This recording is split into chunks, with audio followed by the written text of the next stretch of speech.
Who's that? That's Tamara Drewe. No, it isn't. I met her with Andy. Good God, what's happened to her? She had a nose job, Dad.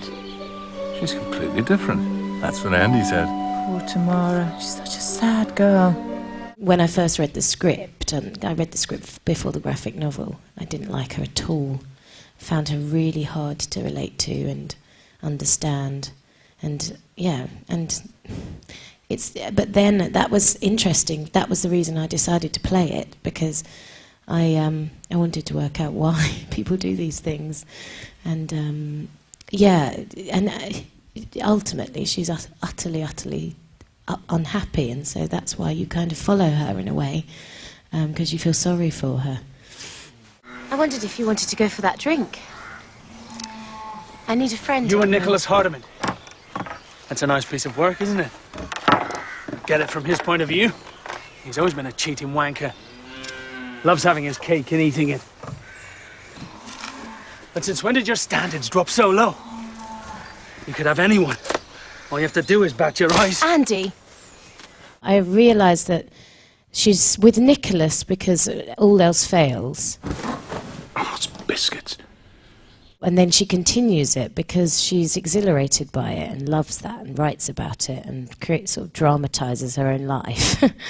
and then with Luke's character, why doesn't she get with him, immediately? Well, she doesn't really love him. And when she catches him snogging another woman, she cries because she realises nobody loves her. That's why she ends up doing. It's not because she's in love with him. She just needs to be loved. I want a new life with you.